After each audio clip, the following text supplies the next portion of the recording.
Hi, hello, how are you? You're listening to I've Always Said That with your host, Brad. This is Real Housewives of Salt Lake City, Season 6, Episode 11. So, we left off last episode at Mary's church reopening, and God, wasn't it a lightning experience for us all, wasn't it? Everyone was crying, there were whores burning in church, apparently. They had it all. So, after church, the ladies regroup at Mary's Sunday school, and oh my God, this is the first time all the ladies have actually sat down and been together since the boat. So it's been a while. Lisa and Meredith show up, and everybody's energy immediately shifts. You can feel the tension, you can cut it with a knife, all that jazz. It's happening. Side note, Bronwyn's yellow confessional look, she looks fucking great. I love it. I think this is one of my favorite confessional looks of hers. And what are they drinking? Take your guesses. Go on. It's hosted by Mary. You know it. Dom Perignon 2003. Of course. Is that Dom Perignon? Yes, it is Dom Perignon 2003. And there's a flashback to the earlier seasons where Mary's talking about it. It was like, the acidity in the air, the grapes, it like has this taste that nothing else have. And I'm like, you know what? Respect. At the time, I was like, oh God, you're insufferable. But now I'm like, she is legendary. And she knows what she's talking about. So I would like a glass of Dom Perignon. I've actually never seen... Am I like just... I mean, I'm not exactly shopping at high-class bottle shops, but Dom Perignon, where the hell do you buy that? I kind of want a glass. Anyway, Mary said Brittany wasn't invited because she said she was an ungodly woman. So it flashed back to them. I don't think we saw this at the time, but... Or maybe we did. I can't remember. Anyway, Brittany called Mary an ungodly woman, and therefore she's not invited. And I'm like, so valid. And she calls her and tells her that she's not invited because of that reason. And if it was anybody else, I'd be like, that's really like fucked up. Just like, don't tell them that you're doing something. But because it's Mary, and she did show support for Brittany, like showing up for her and like against Meredith, I want to say, I think it's fine. Like, just being like, I'm laying out my boundaries. This is what you called me. And Brittany apologized and was like, yeah, absolutely. So get it. Fair. And Mary's like, oh, I did not expect that. So maybe she is warming to Brittany. Nah, she would never. She said we should be able to come together, understand, and apologize. And like, Meredith was absolutely diabolical. And I'm like, we're off to a great start.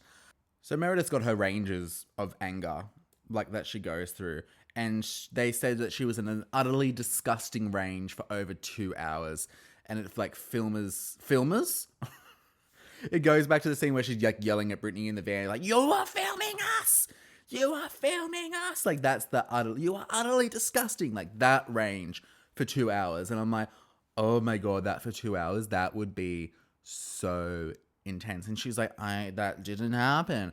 I watched 2 movies. And they're like, which 2? And she's like, Crazy Rich Asians. And I don't remember. She doesn't remember what the ending was to Crazy Rich Asians. And then Lisa's sitting there going, yeah, they did this, and then this, and then this, because they were watching it at the same time. Like, this is fucking hilarious. They're like arguing about the details of like Crazy Rich Asians. And I'm like, yeah, free plug for that movie. Great movie, by the way. How can they deny it when everyone is like, that's not what happened? You have all these people being like, that is not what happened. You are being so delirious right now.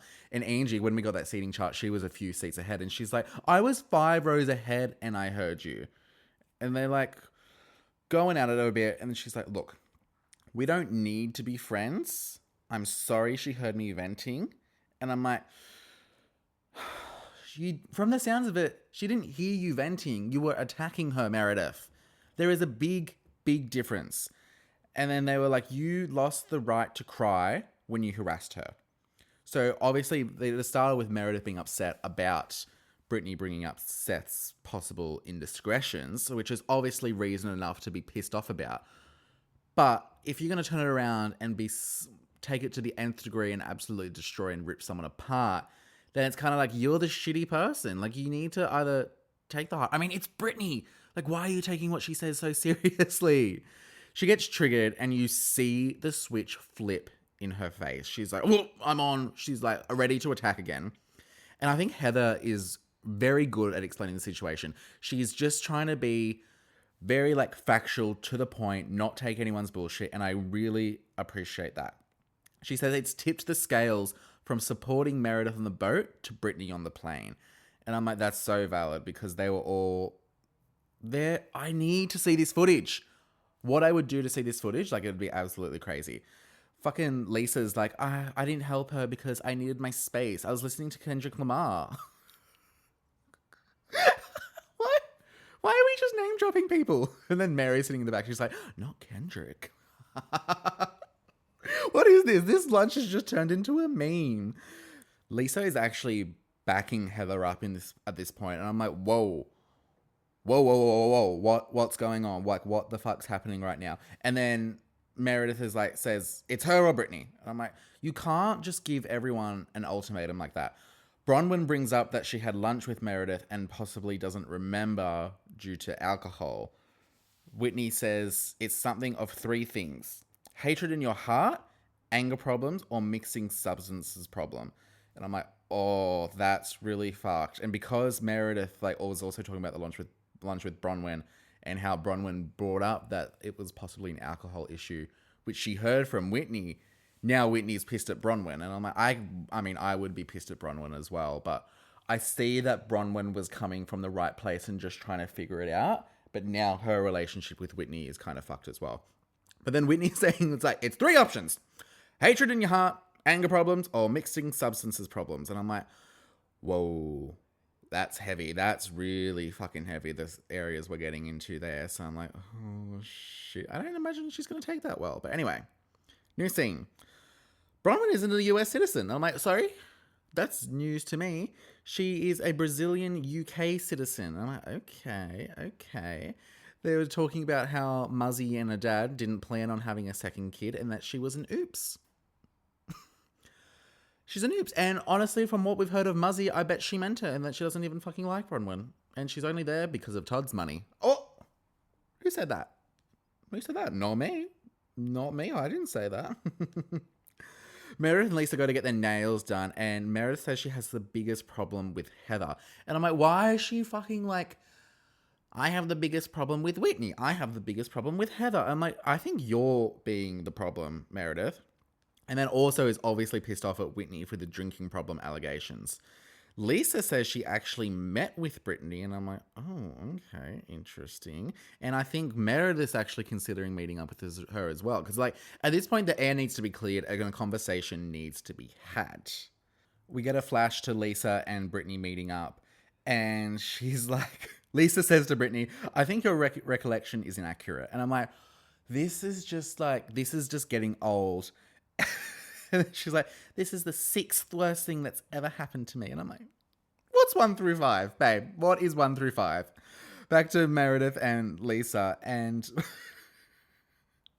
Meredith says, am I sorry for her not holding a relationship and struggling professionally? That's so fucking shady. But ultimately, she says she's willing to meet with Brittany as well. And I'm like, okay.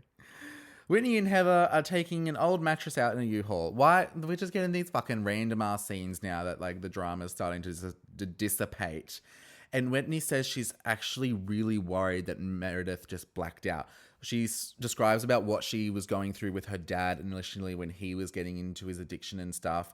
And she's like, I don't want Meredith to go through the same thing. And I was considering pulling her aside and having a one-on-one conversation with her about it. But because of what Bronwyn did and she went to Meredith about what Whitney said, it's kind of fucked that. And she also calls Bronwyn a coward for going to Meredith. I'm like, ooh, that's not good. That is not good. I mean, I don't think it's like cowardly. I think you need to try and like take yourself out of it a bit and be like, I think Bronwyn's intentions were in the right place. Did she do the right thing? No. But it's not like she was trying to be like, well, did you hear what Whitney said? She said you're an alcoholic. I don't think that was the context of what you were saying. But regardless, it still did the same damage. Not that Meredith and Whitney have a fucking great relationship anyway, but it certainly didn't help. Now, Brittany and her daughter go to therapy, which, if this is the first session, this is long overdue. Also, any therapist on camera of any nature should not be a credible therapist. I think therapy should be the therapist and yourself or your couple or whatever, parent, child. No cameras. Why are we putting cameras in therapy? That's fucking crazy to me. Also, they're talking and the therapist looks bored as fuck out of her mind.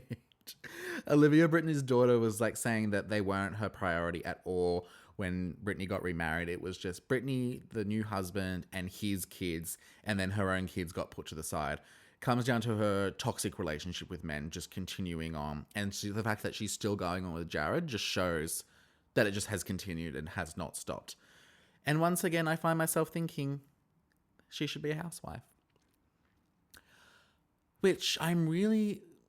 11 weeks ago, you tell me that I was going to be saying Brittany should be a housewife. I would have said absolutely fucking not. But we're getting so much content on her. I think it would be unfair if she wasn't promoted to housewife, snowflake positions. Just saying. Back to Bronwyn, her Muzzy and Gwen go to a bonsai place and they like shaping bonsais. And I'm like, oh, this is kind of cute. This is kind of fun. Cuts to Muzzy fucking stabbing the fuck out of the plant. And I'm like, oh, okay, well, that's some deep-seated anger, but all right. Gwen talks about wanting to breed her chameleon. And I'm like, okay, this is some kind of quirky shit that I'm into. Like, that's so strange. Why is that a sentence that's been said?